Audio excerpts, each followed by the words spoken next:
একজন গৃহিণীকে তার সংসারের জন্য সকাল থেকে সন্ধ্যা পর্যন্ত বহুমুখী কাজ কমপ্লিট করতে হয়, যেটার কোনো হিসাব নেই। আর আমার আজকের ব্লগটা দেখলে কিছুটা বুঝতে পারবেন একজন গৃহিণী কত কাজ করে। যারা বলেন আর কি গৃহিণীদের কোনো কাজ নেই, শুধু রান্না বান্না করা আর খাওয়া। এই তো বাজার থেকে বিশাল বড় একটা কচু আনা হয়েছে, কচুটা রেডি করে রান্না করব। তার মধ্যে মেয়ের স্কুল ছুটির সময় হয়ে গিয়েছে, স্কুল থেকে এনে বাকি রান্না বান্না করলাম।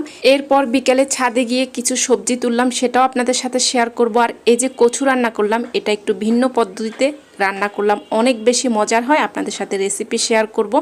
যাই হোক, এটা ছিল আমার গত বৃহস্পতিবারের ব্লগের বাকি অংশ। আমি বলছিলাম বাকি অংশ শেয়ার করব। ওই যে নাস্তা খাওয়ার পরে ঘর গোছানোর পরে এখন বেলকনিতে অনেকগুলো কাপড় শুকিয়েছে, সেগুলো এনে ভাঁজ করে নির্দিষ্ট জায়গায় রেখে দিচ্ছি।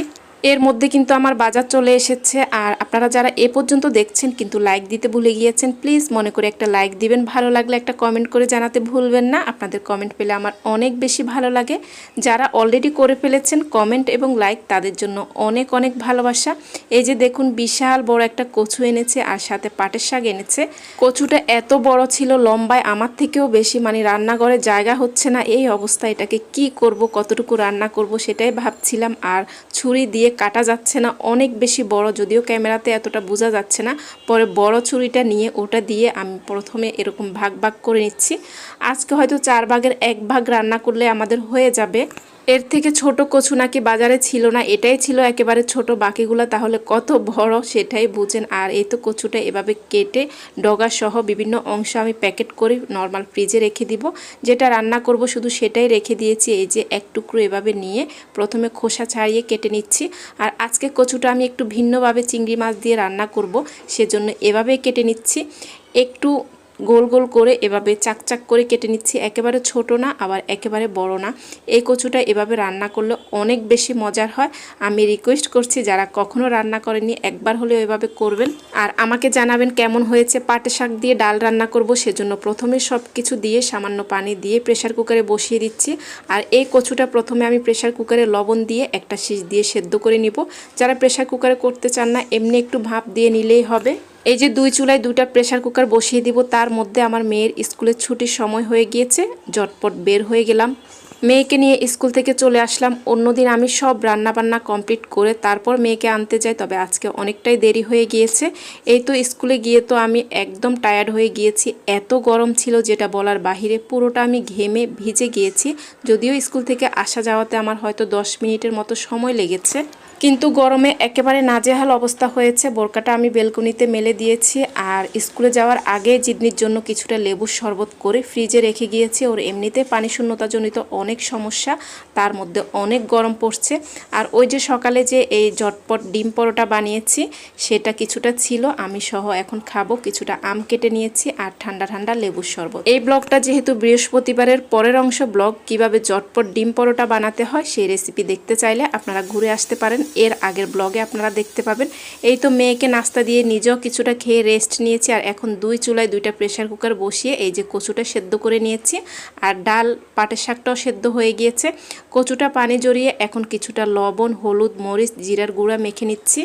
মেখে এরপরে তেলে ভেজে নিব। আসলে এটা একটু ভিন্নভাবে রান্না করা হয়, একটু ঝামেলাও আছে। প্রথমে সেদ্ধ করতে হয়, তারপর আবার ভাজা ভাজা করতে হয়। এই যে একটা ফ্রাই প্যানে সবগুলো দিয়ে মিডিয়াম আছে সময় নিয়ে একেবারে ব্রাউন করে আমি ভেজে নিব।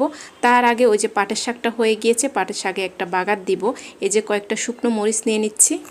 তারপরে বেশ কিছু পরিমাণ পেঁয়াজ আর রসুন দিয়ে দিচ্ছি, একেবারে গোল্ডেন করে ভেজে তারপরে বাগারটা দিব। মানে প্রেশার কুকারে তো আমি সেদ্ধ করে রেখে দিয়েছি। আসলে এই রান্নাগুলো খুব ঝটপট হয়ে যায়, তবে রেডি করতে একটু সময় লাগে। ওই যে শাক কাটা বাছা, কচু কাটা বাছা, অনেক সময় লেগেছে। এই তো এখন বাগারের এই কড়াইতে আমি মানে শাক সেদ্ধটা দিয়েছি, দিয়ে একটু রান্না করে নিলেই হয়ে যাবে। শাকটা হয়ে গিয়েছে। আর এখন কচুটা কিভাবে রান্না করছি সেটা একটু বলি। এখানে পেঁয়াজ আর তেলের মধ্যে আদা বাটা, রসুন বাটা একেবারে সব দিয়েছি, কিছুটা পেঁয়াজ বাটা, হলুদ, মরিচ, জিরা, ধনিয়ার গুঁড়ো দিয়েছি, দিয়ে ভালো করে কষিয়ে নিচ্ছি। তার মধ্যে কয়েকটা চিংড়ি মাছও দিয়েছি, যেহেতু চিংড়ি মাছ দিয়ে এই কচুটা রান্না করলে বেশি মজার হয়। এই যে কিছুটা পানি দিয়ে বেশ কিছুক্ষণ কষিয়ে নিয়েছি। এখন ভাজা কচুগুলো দিচ্ছি। আর কচুগুলো আমি কিভাবে ভেজে নিয়েছি, একেবারে ব্রাউন করে, হয়তো আপনারা দেখেই বুঝতে পারছেন। এরপর মশলা আর কচুর সাথে ভালো করে বেশ কিছুক্ষণ ভেজে নিয়েছি। যখন একেবারে শুকনো হয়ে গিয়েছে, তেল উপরে উঠে গিয়েছে, তখন আমি পরিমাণ মতো পানি দিয়েছি। এখন ঢাকনা দিয়ে কিছুক্ষণ রান্না করলে রান্নাটা হয়ে যাবে। মানে মাখা মাখা ঝোল রাখবো আমি, একেবারে বেশি ঝোল রাখবো না। আর এই যে দেখুন পাটের শাক রান্নাটা, এই পাটের শাকটা আমার এত বেশি মজা লাগে যেটা বলার বাহিরে। আর কচুটা অলরেডি হয়ে এসেছে, শেষ মুহূর্তে আমি এক টুকরো লেবুর রস দিচ্ছি। কচু জাতীয় যে কোনো কিছু রান্না করলে আমি রান্নার ক্ষেত্রে একটু লেবু দেই, এতে করে শরীরে আয়রনের পরিমাণটা সঠিকভাবে অ্যাবজর্ব হয়। আর খাওয়ার সময় খেয়ে থাকি, যদি ভুলে যাই সেজন্য রান্নার ক্ষেত্রে দিয়ে দেই। কিছুটা ধনিয়া পাতা দিয়ে নামিয়ে ফেলছি। আর কচুটা কতটা লোভনীয় হয়েছে হয়তো আপনারা দেখেই বুঝতে পারছেন। কিছুদিন পর পর আমার বাসায় এরকম কচু খাওয়া লাগে, কারণ আমার আয়রনের ঘাটতিজনিত অনেক সমস্যা। আর কিভাবে খেতে হবে এগুলো আসলে অনেকবার ডাক্তারের কাছে যেতে যেতে অনেকটাই অভিজ্ঞ হয়ে গিয়েছি। কচু জাতীয় যে কোনো কিছু খেলে আপনারা রান্নার সময় অথবা খাওয়ার সময় এভাবে লেবু খাবেন, তাহলে আয়রনটা সঠিকভাবে শরীরে যাবে। যাই হোক, আমার জানা মতে যতটুকু জানলাম আপনাদের সাথে শেয়ার করলাম। আর এই তো রান্না বান্না খাওয়া দাওয়া কমপ্লিট করে এখন বিকেলে ছাদে গিয়েছি। ছাদে মেঘলা আকাশ, অনেক বেশি ভালো লাগছিল। ছাদে এসে প্রথম কাজ হচ্ছে কিছুটা ভেন্ডি তোলা। তার আগে আমাদের ডাটাগুলো দেখিয়ে দিচ্ছি, মাশাল্লাহ কত মোটা হয়েছে। এই যে দেখুন, সেই সকালের ব্লগ তো আগের দিনে শেয়ার করছি, আর এখন বিকাল পর্যন্ত কত কাজ কমপ্লিট করা লাগছে। মেয়েকে স্কুলে আনা নেওয়া, ঘর গোছানো, রান্না বান্না। আসলে একজন গৃহিণীকে তার সংসারের জন্য বহুমুখী কাজ কমপ্লিট করতে হয়, যেটা অনেকেই বুঝতে চান না। মানে গৃহিণীদের কাজের সঠিক মূল্য দিতে চান না। আমার কাছে খুবই খারাপ লাগে তখন। আর এই যে আজকে বিকেলে ছাদ থেকে আমি কিছুটা মেহেদি পাতা তুলে নিচ্ছি, যেহেতু বৃহস্পতিবার ছিল। পরের দিন শুক্রবার আমি জিদনির বাবার মাথায় এবং আমার চুলে মেহেদি দিয়ে দিব। এখানে দেখলাম দুটো আমলা পড়ে আছে, সেগুলো তুললাম। আর আজকে আমলা নিতে নিতে বিদায় নিচ্ছি। সবাই ভালো থাকবেন, সুস্থ থাকবেন। আল্লাহ হাফেজ, আসসালামু আলাইকুম।